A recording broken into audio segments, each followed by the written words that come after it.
जय श्री राधा रानी सरकार की, जय श्री कृष्ण भगवान की, जय श्रीमद् भागवत महापुराण की, जय सदगुरुदेव श्री बंसी वाले महाराज की।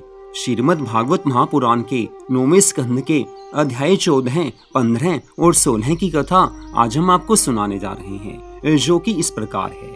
श्री सुखदेव जी महाराज आगे की कथा का वर्णन करते हुए कहने लगे हैं, हे राजा परीक्षित, अब तुम चंद्रमा के समान प्रकाशवान चंद्रवंश की कथा सुनो।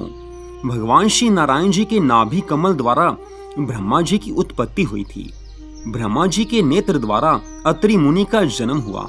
अत्रि से चंद्रमा की उत्पत्ति हुई, जो कि नक्षत्रों, औषधियों तथा वृक्ष आदि के स्वामी हैं। चंद्रमा ने बृहस्पति जी को अपना गुरु बनाकर राजसूय यज्ञ करना आरंभ किया है। उस यज्ञ में चंद्रमा ने बृहस्पति जी की परम सुंदरी पत्नी तारा को छल द्वारा ले लिया। उस समय दैत्यों ने बृहस्पति जी की सहायता की। परस्पर घोर युद्ध होने के उपरांत ब्रह्मा जी की आज्ञा मानकर चंद्रमा ने तारा को बृहस्पति जी को लौटा दिया। चंद्रमा द्वारा तारा को गर्भ रह गया था।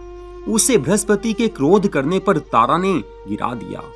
उस समय उस बालक के सुंदर स्वरूप को देखकर बृहस्पति तथा चंद्रमा दोनों ने उसे लेने की इच्छा प्रकट की। उस समय ब्रह्मा जी ने तारा से पूछा कि यह बालक किससे उत्पन्न हुआ है। तारा ने बतलाया कि यह बालक चंद्रमा से उत्पन्न हुआ है। अतः ब्रह्मा जी की आज्ञा से वह चंद्रमा को प्राप्त हुआ। चंद्रमा ने उसका नाम बुध रखा। बुध की इला नामक पत्नी के गर्भ से पुरूरवा नामक एक अत्यंत तेजस्वी पुत्र उत्पन्न हुआ। स्वर्ग की उर्वशी नामक अप्सरा ने राजा पुरूरवा के तेज, बल और सौंदर्य की प्रशंसा इंद्र की सभा में सुनी थी। एक बार मित्रा वरुण के शाप के कारण उर्वशी मृत्यु लोक में आई और राजा पुरूरवा के यहाँ रहने की लालसा की। ऐसी इच्छा मन में रखकर उर्वशी नाम की वह अप्सरा राजा पुरूरवा के उपवन में एक अद्भुत वृक्ष की डाली पर रत्न जटित हिंडोला डालकर झूलने लगी। अपने लोक से वह 2 मेंढा और एक अग्नि पात्र अपने साथ लाई।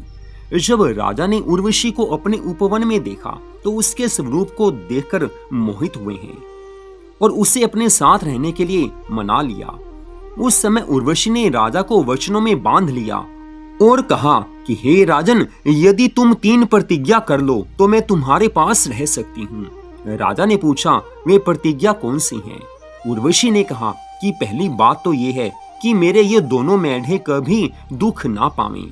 दूसरी ये कि मेरे भोजन के लिए नित्य नया घी देना होगा और तीसरी ये कि कभी मेरे सामने नग्न होकर मत आना।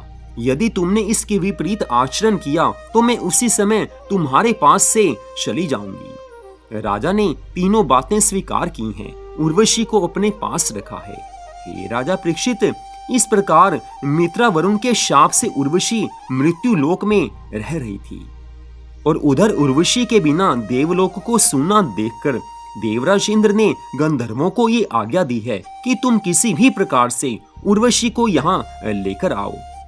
देवराज इंद्र की आज्ञा पाकर गंधर्वों ने उर्वशी के पास जाकर ये कहा है कि हे उर्वशी, तुम्हारे बिना इंद्र सभा की शोभा फीकी हो रही है। देवराज इंद्र ने तुम्हें बुलाया है। यह सुनकर उर्वशी प्रसन्न होकर उनके साथ चलने के लिए तैयार हुई है।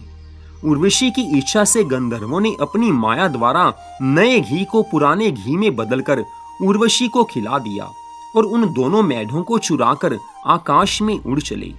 तदनंतर उर्वशी ने अपने पास सोए हुए राजा पुरूरवा को जगाकर कहा कि मेरे दोनों मेढों को कोई चुराकर लिए जा रहा है। यह सुनते ही राजा घबराकर मेढों को लेने के लिए नग्न ही उठ दौड़ा।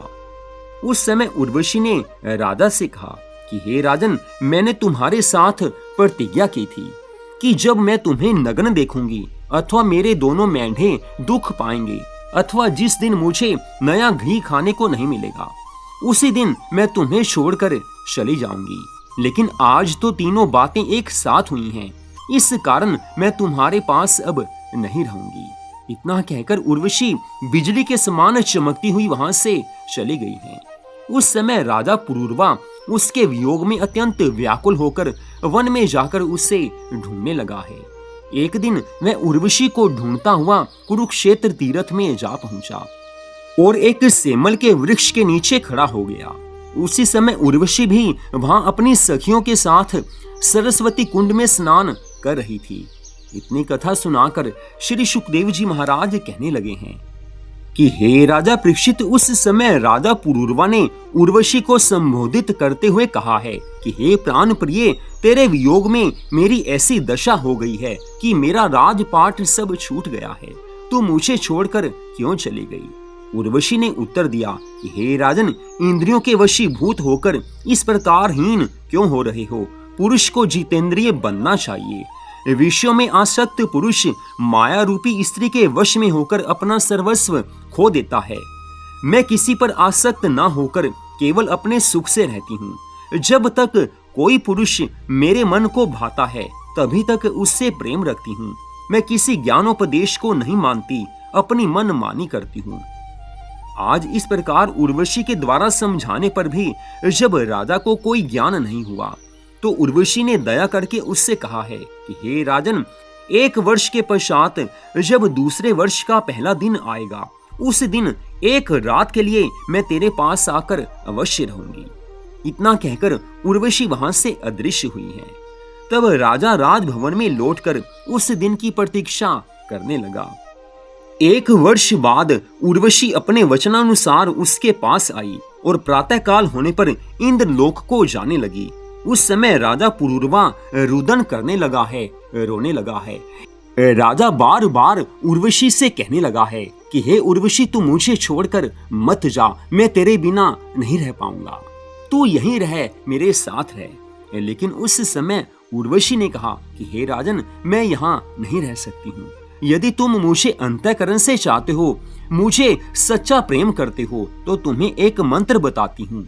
उस मंत्र का जाप करते हुए तुम गंधर्वों की तपस्या करो। जब वे प्रसन्न होकर तुम्हें यज्ञ करने की आज्ञा दें, तब यज्ञ करने के कारण गंधर्व लोक में आकर तुम मुझे फिर प्राप्त कर लोगे। उस समय मैं आनंद पूर्वक तुम्हारे साथ रहूंगी, लेकिन यहाँ मैं नहीं रुक सकती। इतना कहकर उर्वशी राजा पुरूरवा को वेद की 2 दिशाएं बताकर इंद्रलोक को चली गई। राजा ने उस मंत्र का जाप करके गंधर्वों को प्रसन्न किया और गंधर्वों ने राजा को एक पात्र दिया और यज्ञ करने का विधान बताकर वहां से अंतर ध्यान हुए हैं। राजा ने उस पात्र को वन में ले जाकर गाड़ दिया। तब उस पात्र में से एक पीपल तथा दूसरा शमी का वृक्ष उत्पन्न हुआ। उस समय राजा ने उन दोनों वृक्षों की लकड़ियों को रगड़कर अग्नि में यज्ञ करके गंधर्व लोक की प्राप्ति कर ली।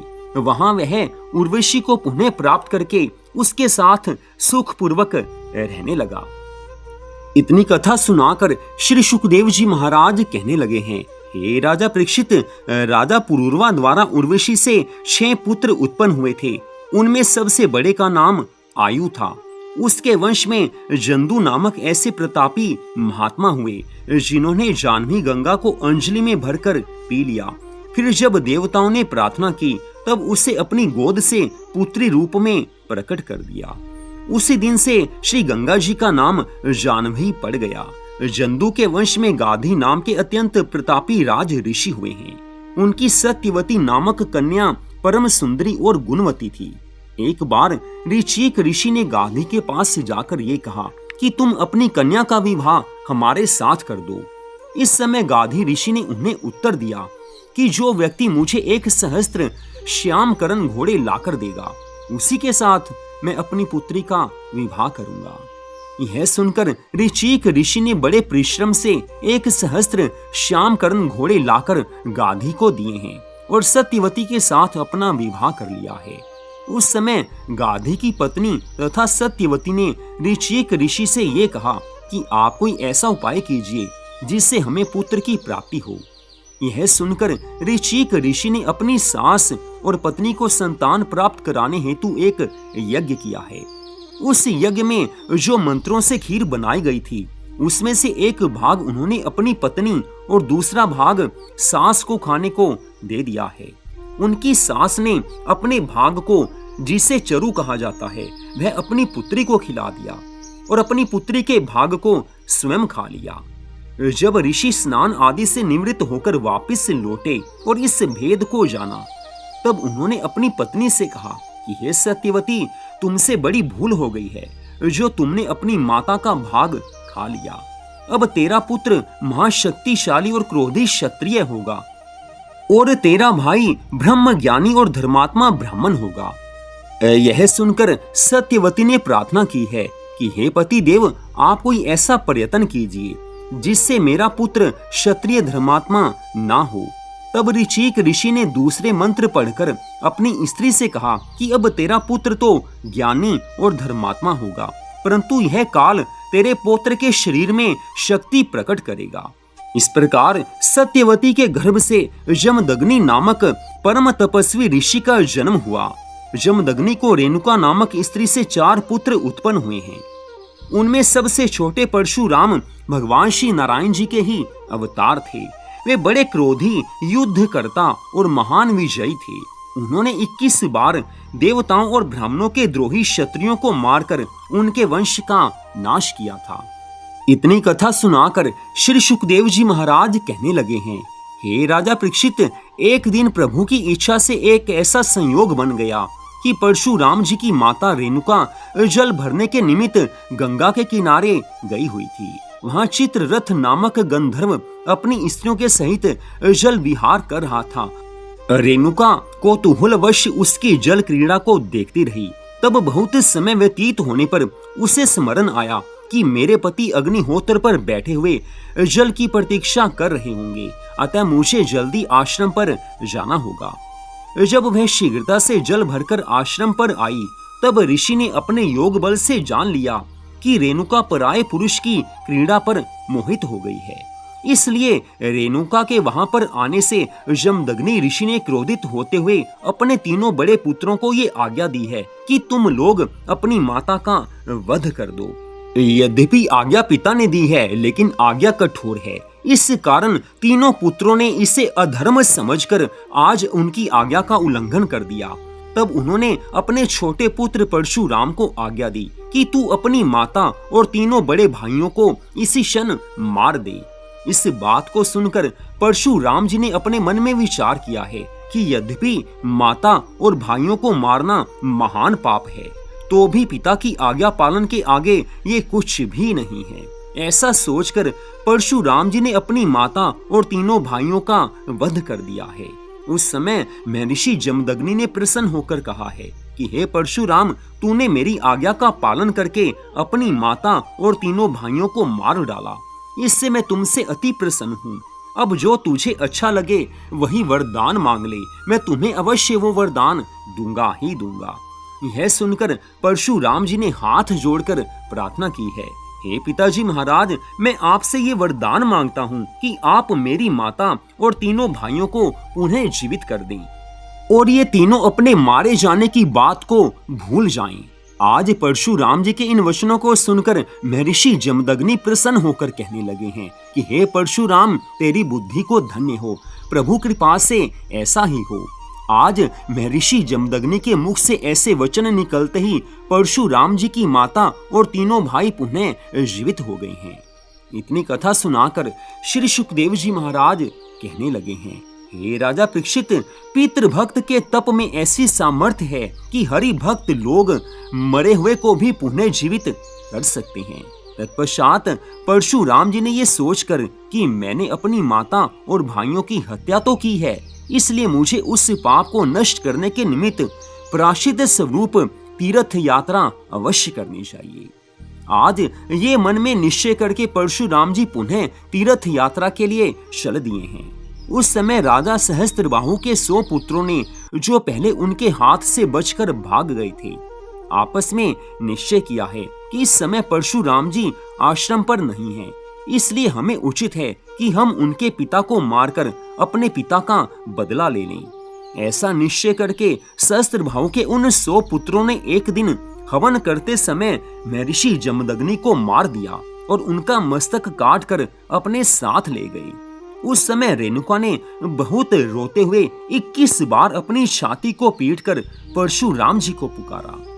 तब अपने पिताजी के मरने का समाचार ज्ञात होते ही परशुराम जी वापस अपने आश्रम पर आए हैं। जब उन्होंने अपनी माता से पिता की मृत्यु का कारण सुना तो उन्होंने उसी समय अत्यंत क्रोध के आवेश में ये प्रतिज्ञा कर ली है कि मैं पृथ्वी को विप्रद्रोही शक्तियों से हीन कर दूंगा।